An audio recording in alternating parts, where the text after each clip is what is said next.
always just be a sponge for knowledge. It's all about learning. The one thing I learned. Lessons for life.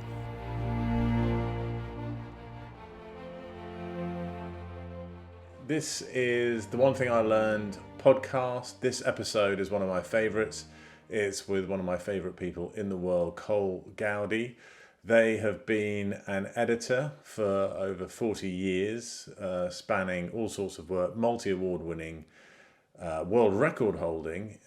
They've worked on Tetris, Star Wars, Rogue One. They cut Monsters with Gareth Edwards. And I'm privileged to call Col a really good friend after we met making the short film James Hyde, The Very Thought of You, which we're currently in development for trying to turn into a feature film. Col is more than an editor, a great storyteller, filmmaker, and just one of the best people I've ever met. So this lesson is special to us as a family. It's such a difficult question to have just one thing that I've learned. It's harder than picking your one favourite movie and your one favourite song, which is obviously Apocalypse Now and Your Disco Needs You by Kylie.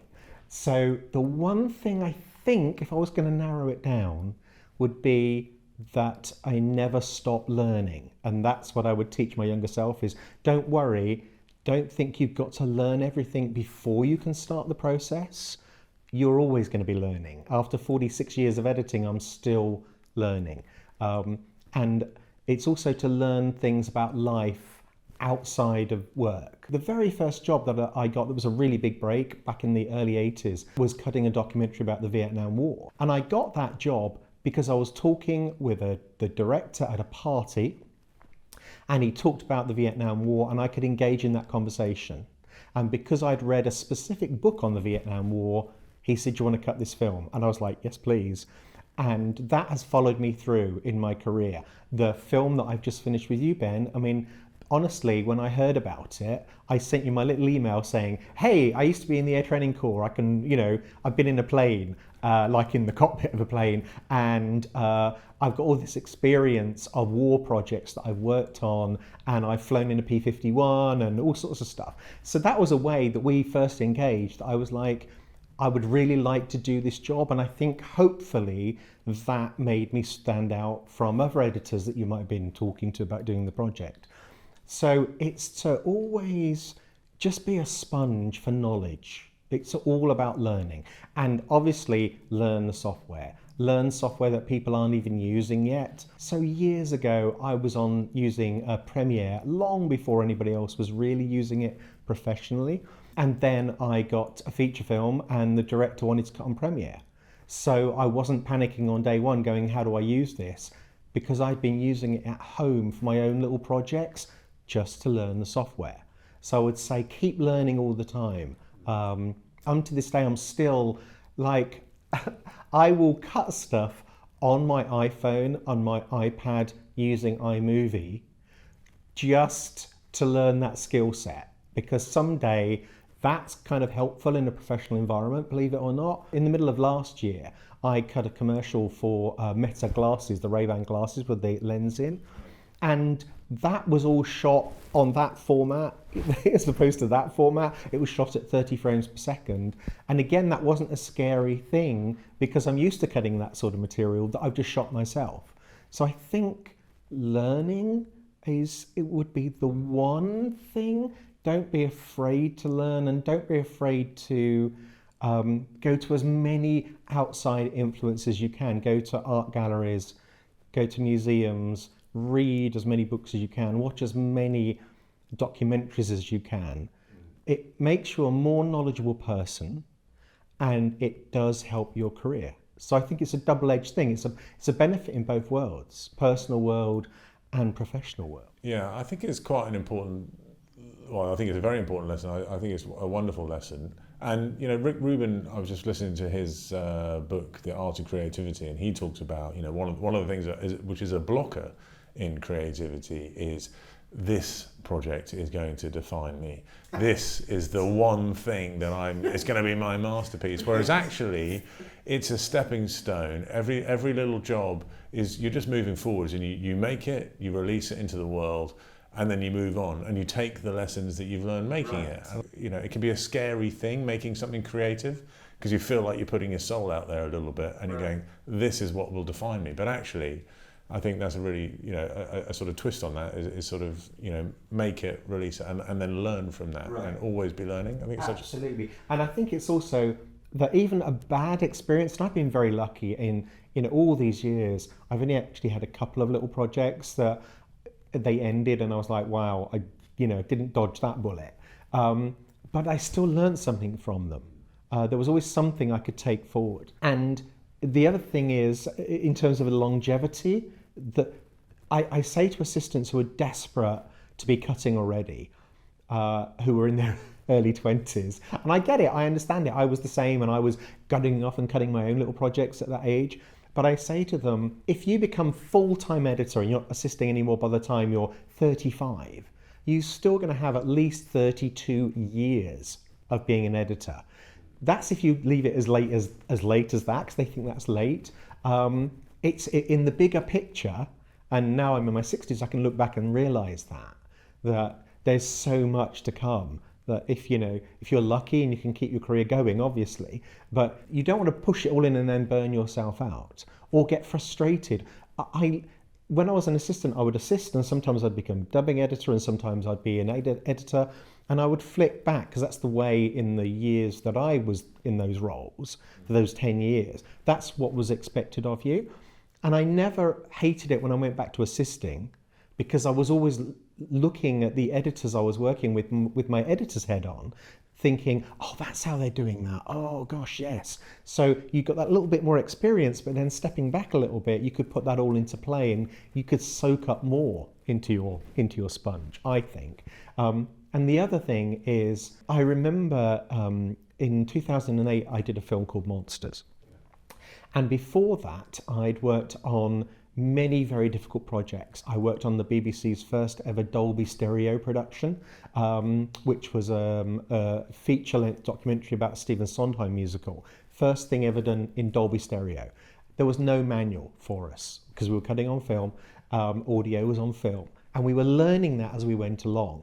I worked on another film later on where the leading actor died midway through the shoot.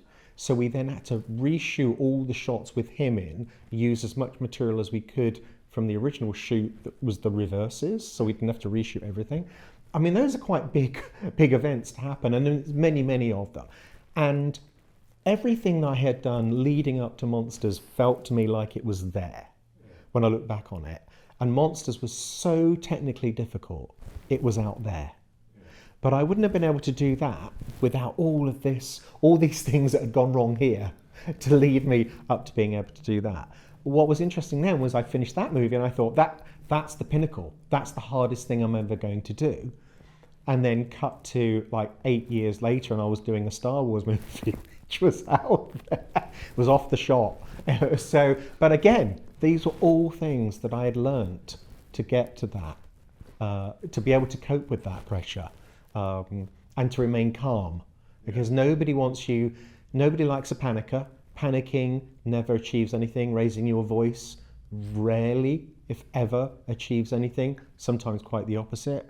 So it's remain calm. And I always say to my assistants, write a diary as we're doing the film, a simple little thing, so that you can look back on it in years to come and you'll say, do you know what, I've lived through worse. We surmounted that problem, because it's easy to forget those things. Is that a trait you look for when you're working with other people, and that they're also trying to learn, and that, I guess if people think they've learned it all, then that's a bit of a problem, isn't it, really? There's actually nothing worse than working on a project with somebody who has such set rules that they don't like experimentation. They also don't like thinking outside of their very small box. People who say things like, I never ever dissolve, I never fade to black. And you're like, you've just taken away tools of the trade of storytelling from an editor's point of view. It would be like saying to an artist, you can only use one colour. Now, Picasso's blue period, he might have gone result, but that was his choice, right? For that to be imposed on an artist, you can only paint in blue. And yet and then they watch the finished thing and they're like, oh, it's not very colourful, is it? So why limit? So I don't like people that, and I manage to usually avoid those sorts of people, because you hear about people before you take on a job. So yeah, I like people who are fun to work with, is the most important thing, because you spend more time in the edit with your assistants and your directors and your producers than you do with your family.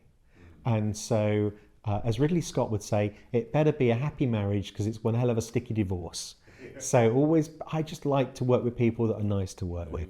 That's one of the things I admire about you as well, is like, it's almost like those lessons you sort of treasure, like as you're going, and I guess in a cut and an editing situation, you don't want to get too attached to everything as if that it can't change. And how many times, just us working together, just on our little short, we would push things and break it a little bit, and then go, oh, it doesn't break work. It and bend it back. Yeah. And Gareth's expression that he always had was, in the spirit, Gareth Edwards, director of Rogue One and Monsters, and because I worked with Gareth on quite a few projects over many years, and Gareth used to say, in the spirit of experimentation. Then you would unpick something completely, thinking, no, it was fine, and then you'd be like, wow, that actually is better. So I've certainly learned that, again, in terms of learning. I've learned that in my head I might think something is perfect, and if somebody asks me to take it apart and start again, I won't block that out if there's the time. If you're up against a ticking clock on transmission, you also have to learn the fact to say to people, we're not going to improve this and we might miss transmission. This is as good as it's going to get before we transmit tonight at 10:45. If there's the time, then always do the experimentation, like always, because you never know what you're going to come up with. Yeah. The one thing I learned, one guest, one story, one lesson every week. Kind of lesson that stays with you. Not advice, not noise, just something true. Something gathered on the way, something worth passing on. Listen on Spotify, Apple Podcasts, and YouTube, and at theonethingilearned.com. Produced by Amelia Clement. Music by Benjamin Hallway from Stamp Productions.